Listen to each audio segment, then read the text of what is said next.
parfois ce n'est pas la forêt qui est la plus dangereuse, mais tout simplement les souvenirs qu'elle évoque. Dans la forêt, notre esprit peut nous jouer des tours.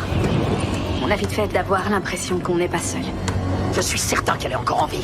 Hello, c'est HR, votre chroniqueur. Alors aujourd'hui, je vais vous parler d'un polar suspense qui est disponible sur Canal+, qui a pour titre Sauvage Canicule 2, alias Force of Nature, The Dry.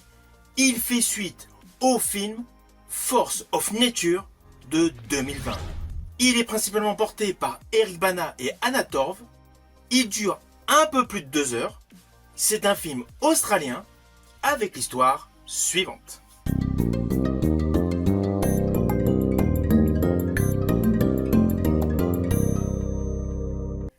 Alors le début de l'histoire est assez étonnant, car on a l'impression qu'on est sur plusieurs timelines. En fait, c'est le cas. Assez rapidement, nous découvrons le personnage principal interprété par Eric Bana, qui transmet une clé USB au personnage interprété par Anna Torv. Mais en fait, celle-ci a disparu lors d'un séminaire en forêt. Alors évidemment, je ne veux pas du tout vous spoiler, car c'est un film très suspense, avec beaucoup de flashbacks. Alors au début, on va être honnête, le film prend son temps. Il installe son ambiance, ses personnages, d'ailleurs presque tranquillement. Mais en fait, il faut tenir. On peut, à la limite, un petit peu décrocher au début. Mais en fait, tout bascule assez vite, et le corps de l'histoire prend son essor. Alors il y a plusieurs phases. La phase où le personnage interprété par Eric Bana arrive dans cette fameuse forêt. Et justement, quelque chose se réveille en lui. Car outre le fait de la disparition du personnage interprété par Anna Torv, au cœur d'un séminaire où justement le personnage interprété par Eric Bana enquête, lorsqu'il était enfant lui-même, il était venu ici, dans cette forêt, avec son père et sa mère. Et sa mère avait eu un accident. Donc implicitement, tout au long du film, il y a l'évocation de ce souvenir, véritable fragment du passé, et surtout quelque chose qu'il pensait enfoui ou tout simplement oublié. Et à partir de là, justement, le film prend une dimension différente.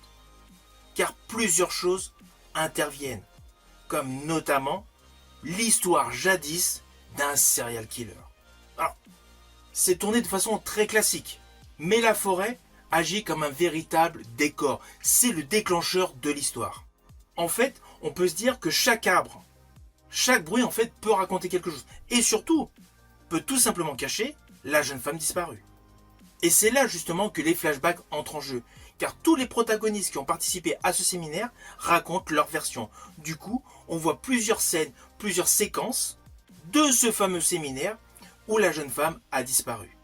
Alors, je sais que pour certains, tout ce qui est flashback, plusieurs timelines, ça peut être pénible à suivre, ça peut être confus. Eh bien, figurez-vous que dans ce film, c'est parfaitement maîtrisé. C'est fluide, c'est lisible.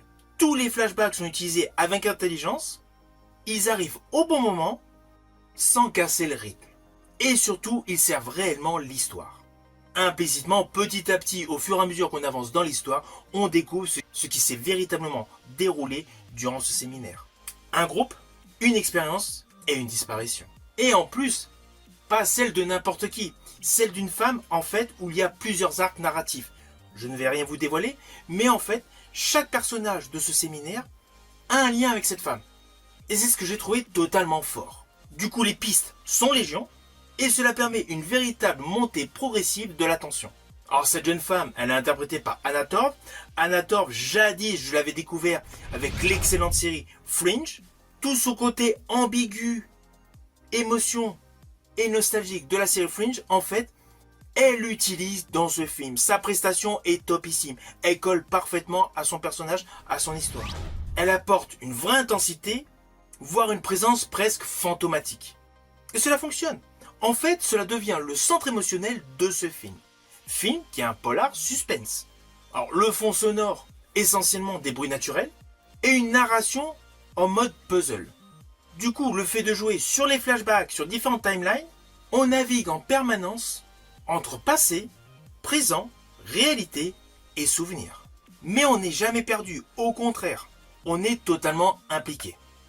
Car plus on avance dans l'histoire, vous allez vous apercevoir, il n'y a pas juste la disparition de la jeune femme. En fait, il y a plusieurs sous-intrigues, des sous-intrigues, et naturellement, au final, il y a le dénouement.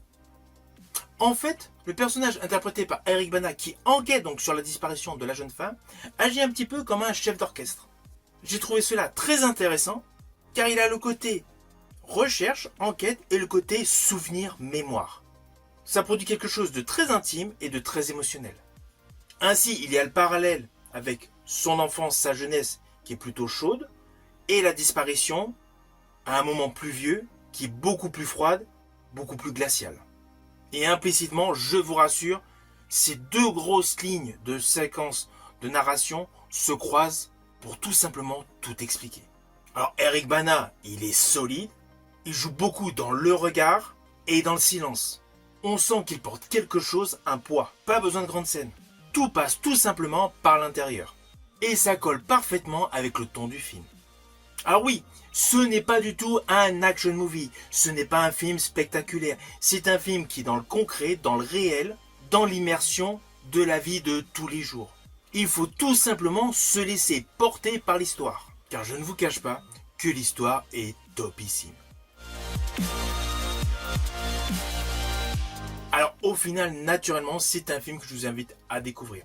Si vous n'avez pas vu le premier film, Force of Nature, ce n'est pas grave. Il n'y a aucun moment qui est évoqué du premier film dans ce second film. Donc vous pouvez suivre ce film directement. L'histoire est de qualité, la mise en scène est très belle, la photographie et la colorimétrie est maîtrisée, et surtout la distribution croit totalement en ses personnages. C'est un film que vous pouvez voir actuellement sur Canal+. Je vous dis à bientôt pour une prochaine vidéo.